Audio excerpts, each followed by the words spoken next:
Alors messieurs, je suis bien content de vous avoir tous les trois ici.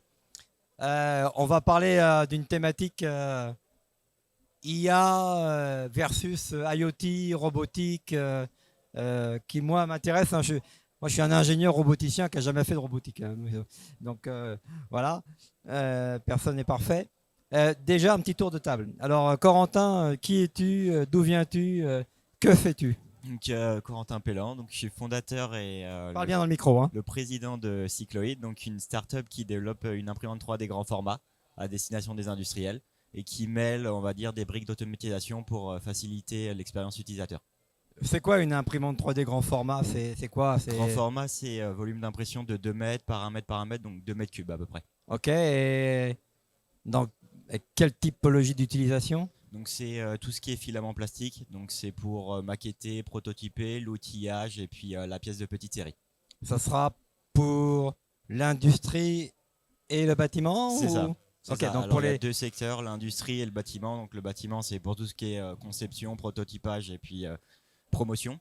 Et puis aussi peut-être des pièces de rechange pour réduire le circuit logistique. Et puis l'industrie, tout ce qui est outillage et petites séries.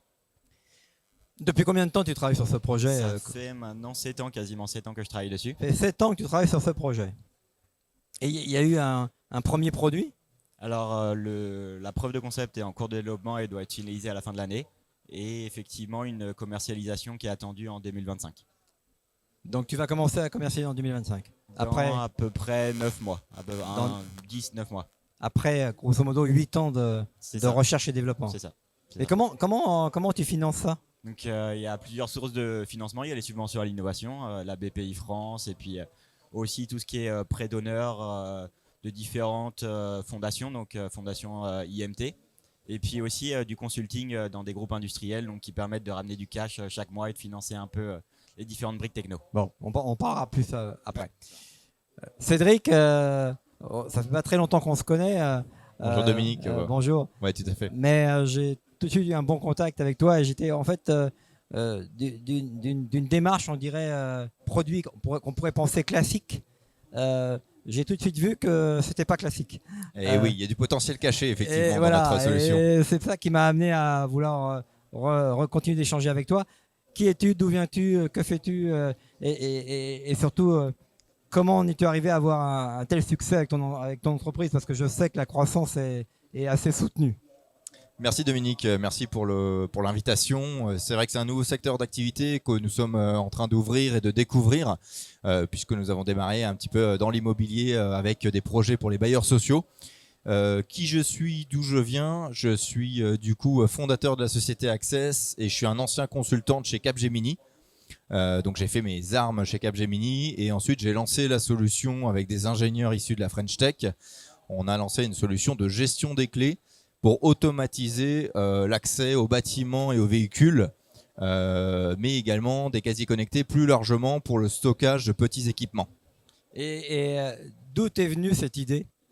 J'étais moi-même, alors j'ai moi-même un patrimoine immobilier, mes amis également, donc je gravitais un peu dans les sphères de l'immobilier et on s'est rendu compte systématiquement de la perte de temps et de la complexité et du transfert de responsabilité qu'il y avait autour de la transmission des clés pour donner accès au logement et aux bâtiments.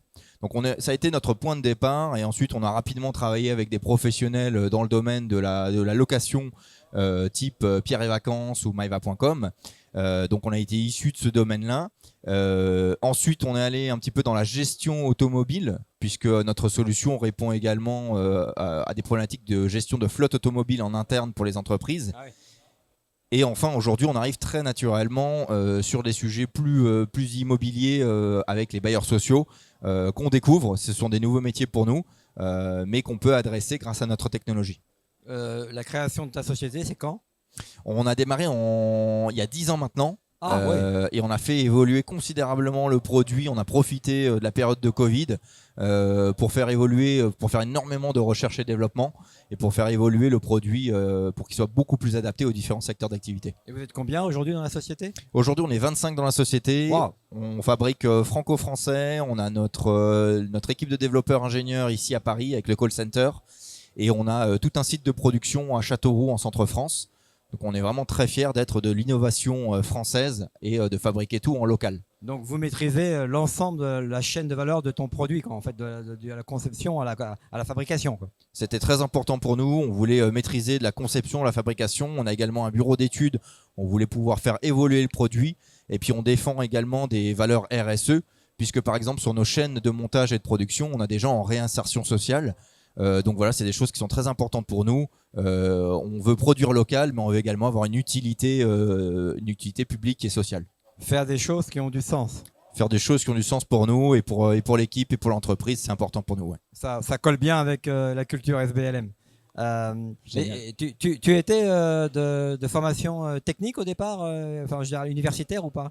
Non, pas du tout. Moi, j'ai vraiment une casquette stratégie d'entreprise, consulting, conseil. Donc, c'est vraiment pour ça que j'ai intégré la société Capgemini à l'époque où j'ai fait mes armes. Mais j'ai rencontré énormément de techniciens dans mon parcours et je me suis entouré des compétences. Enfin, comme tout entrepreneur, on s'entoure des compétences qu'on n'a pas. C'est, je pense, un axe majeur pour un entrepreneur de savoir ce qu'il ne sait pas faire et de s'entourer des bonnes personnes et des bonnes compétences. Effectivement, je pense que c'est la bonne vista. Bon, Antoine, toi, on te connaît, mais en 2 mots pour les gens qui n'étaient pas là, qu'est-ce que tu fais, d'où tu viens? Bonjour, donc Antoine Renut, les compagnons. On développe des assistants robotiques pour les peintres en bâtiment, le petit robot Paco qui est en démonstration juste derrière. On est une entreprise lilloise et on est en lancement commercial. Alors, puisque tu as le micro, Antoine, et venons à notre sujet. L'IA, dans ce que tu fais, à savoir d'abord le scanning de l'espace 3D et ensuite la robotisation et donc l'acte de peindre, la peinture. Comment tu vois ça, toi, dans les années à venir, on va dire dans les 3 à 5 ans qui viennent? Alors l'IA, nous aujourd'hui, on n'en a pas, on n'en fait pas. En revanche, c'est un gros sujet pour nous, puisqu'il y a quand même, dans la notion de l'automatisation, il y a l'opération en elle-même sur laquelle on a travaillé donc, avec la réponse qui est le robot Paco. En revanche, il y a tout un sujet sur la compréhension de l'environnement. Notamment, alors compréhension de l'environnement qui peut être grandement facilitée par l'IA, et notamment en fait, nous on a un moment d'interaction entre l'homme et la machine au moment de la saisie des informations, au moment de la saisie de la consigne, au tout début, où on va sélectionner des surfaces à peindre. Et ces surfaces, en fait, pour les sélectionner, il doit y avoir une forme de compréhension et un temps qui est passé, qui est pas anodin. En fait, il y a un certain laps de temps qui est dévolu à cette sélection. On pense pouvoir grandement faciliter, grandement diminuer le temps de sélection grâce à l'IA. Donc, par exemple en reconnaissant des portes, par exemple en reconnaissant des fenêtres, de manière à plus avoir à le faire à la main, ou en tout cas faire une forme de présélection automatisée. Donc reconnaissance de ce qu'on appelle en maths des primitives, quoi, quelque part. D'une certaine manière. Alors c'est des primitives déjà complexes, et c'est justement ce que peut faire l'IA, c'est que des primitives comme des angles ou comme des, enfin ce qu'on fait aujourd'hui, c'est travailler sur des angles. Pas besoin d'IA pour ça. Toute automatique traditionnelle permet de le gérer très très bien. En revanche, pour aller gérer des choses qui sont plus complexes comme des portes, des fenêtres ou autre chose qui peut avoir des formes quand même très variées, cette variabilité-là peut être gérée plus facilement par l'IA. Est-ce que tu as déjà intégré cette démarche-là dans ta roadmap produit? Oui. C'est déjà, oui, c'est pas du flanc, effectivement. Non, c'est pour ça que je pose la question. Non, en fait, on se rend compte à force de faire des chantiers qu'on passe beaucoup de temps à sélectionner, et on aimerait trouver des solutions en fait pour pouvoir. On a réfléchi en fait à trouver des solutions pour pouvoir diminuer ce temps de sélection, à la fois pour nous mais aussi pour nos clients, et donc l'IA est une réponse, clairement.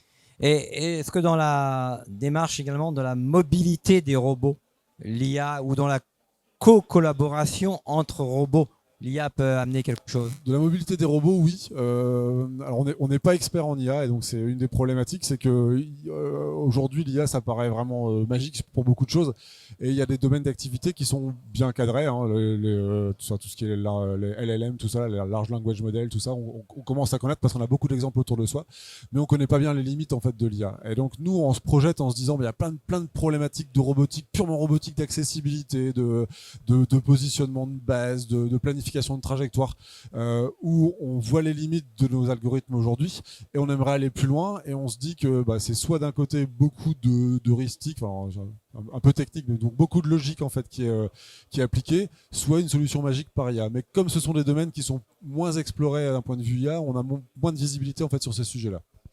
Mais le robot, en fait, c'est un device ou quelque part c'est un IoT qui projette la peinture et récupère une information.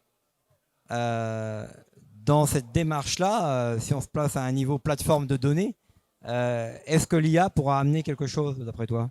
Mais il y a toute une part dans l'exécution en elle-même, hein, il y a le côté opérationnel des choses et il y a aussi un côté gestion des données en fait.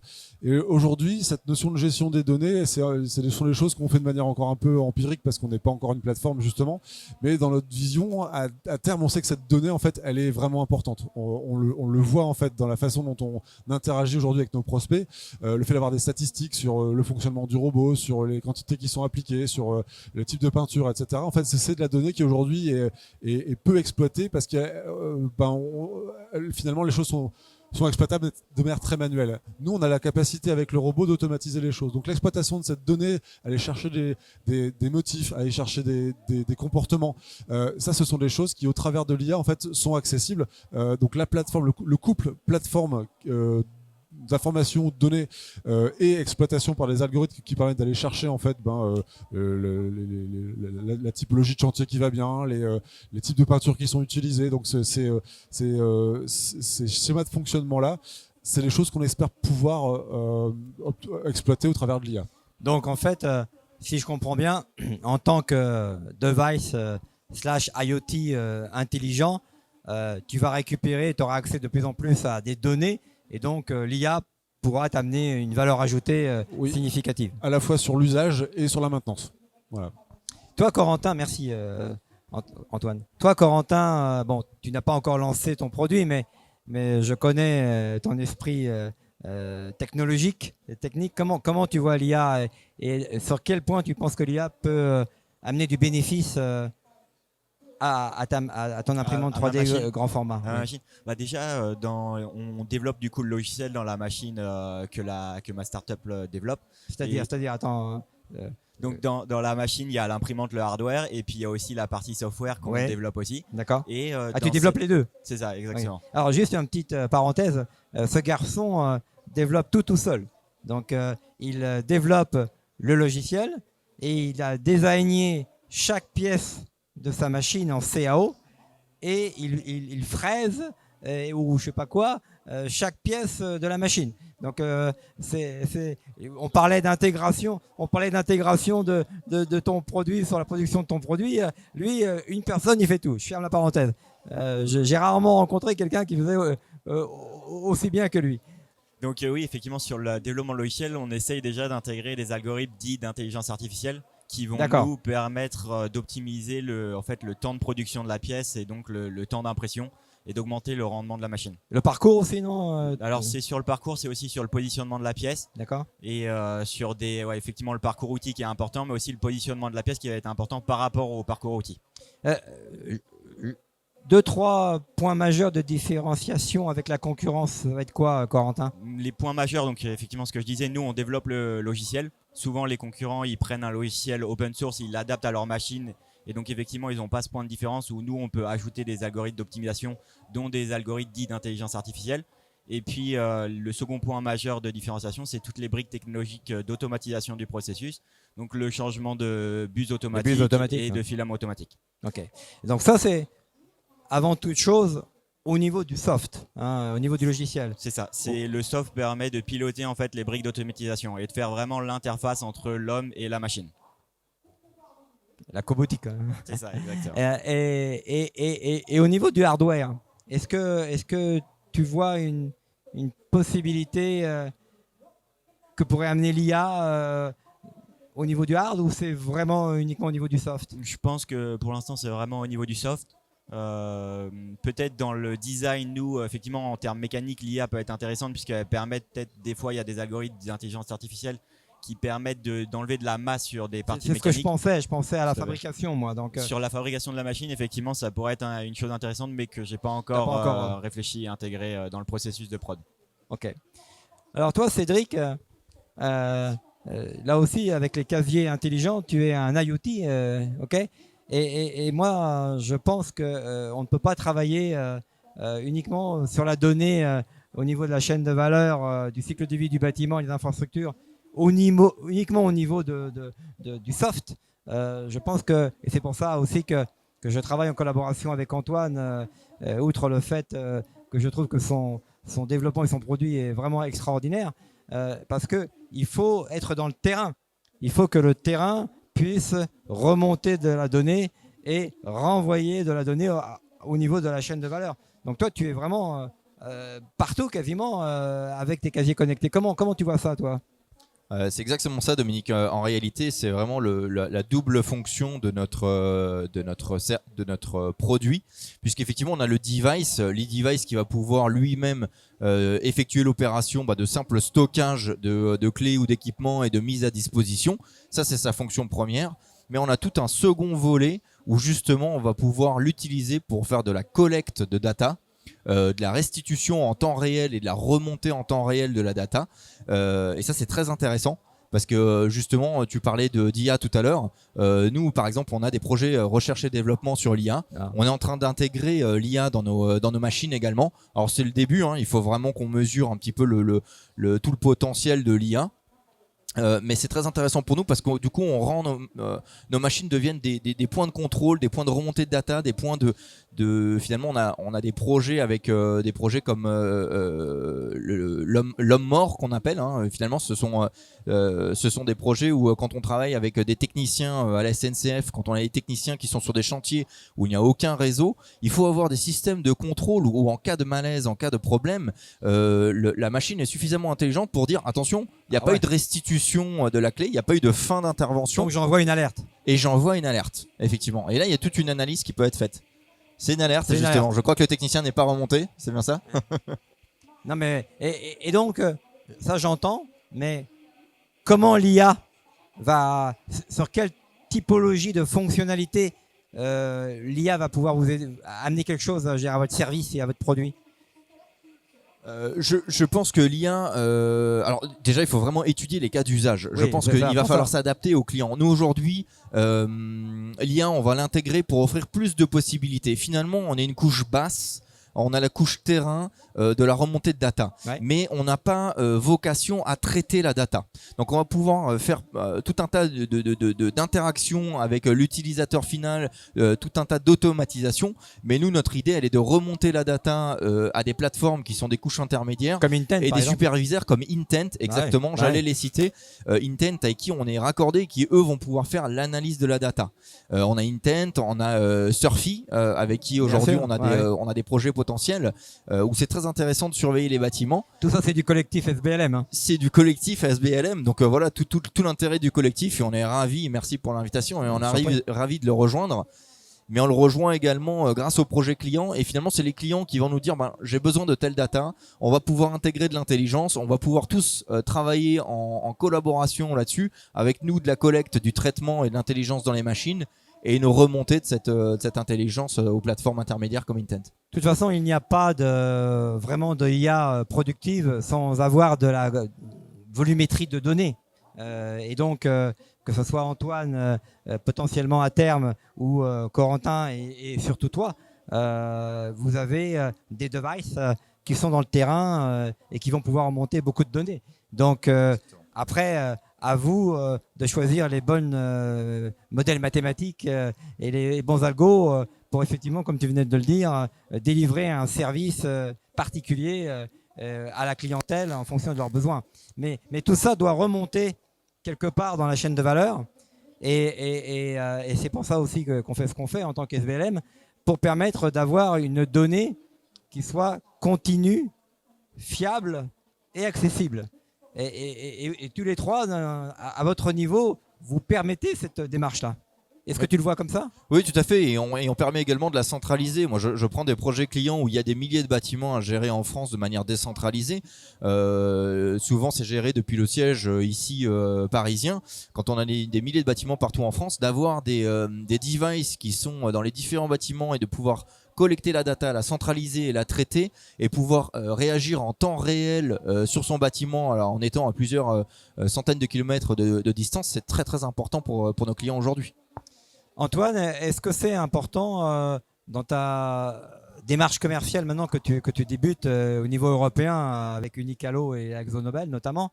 Est-ce que c'est important de parler de cette démarche-là IA dans ton produit dans les années qui viennent? Je ne sais pas si je vais décevoir ou pas, mais moi, l'IA, je veux pas. En fait, on peut s'y perdre facilement dans l'IA parce qu'il y a beaucoup de promesses. Aujourd'hui, il y a effectivement des débuts de solutions qui paraissent extraordinaires et je suis le premier ébahi parce que je suis un geek et voilà, j'aime bien ça. Mais faut quand même que ça serve un but. Il faut qu'il y ait de la valeur derrière pour le client final. Et donc, dans l'intégration, dans la démarche d'intégration d'une solution, l'IA, c'est une solution technique qui est géniale, qui est extraordinaire. Comme la blockchain, par exemple. Comme la blockchain, comme plein d'autres choses, et comme des choses beaucoup plus traditionnelles. Mais à la fin, il faut quand même avoir du concret, une valeur qu'on va apporter et un objectif, quoi. Et c'est ça qui doit driver. Alors, effectivement, c'est pas la techno pour la techno. C'est pas la techno pour la techno. Même un geek comme moi, voilà. Comme moi. Voilà. Et donc voilà, c'est quand même ça. Il y a une problématique concrète terrain. On cherche des solutions et oui, effectivement, l'IA peut être dans certains cas. C'est un outil. Apporter être un outil vraiment extraordinaire. Donc tu rejoins le point de vue de Cédric. Complètement et voilà, complètement. Toi, Corentin, ton point de vue aussi, comment tu vois ça? Effectivement, je suis d'accord avec ce qui a été dit sur le fait qu'on peut rapidement s'y perdre dans l'IA. Et l'IA, ça regroupe plusieurs technologies d'algorithmes. Il n'y en a pas qu'une seule. Si on veut rentrer dans le détail, il y a plusieurs technos. Faut savoir pourquoi on l'a fait effectivement et quelle est la plus-value ajoutée de l'algorithme qu'on utilise ou de la techno et pourquoi. Donc, toujours faire des choses qui ont du sens. Tout à fait. Eh bien, messieurs, c'était un plaisir de vous avoir avec nous aujourd'hui. On vous remercie. On est persuadés que tous les trois, vous allez avoir un beau futur. Et encore une fois, on sera là pour vous aider si vous le souhaitez. Merci.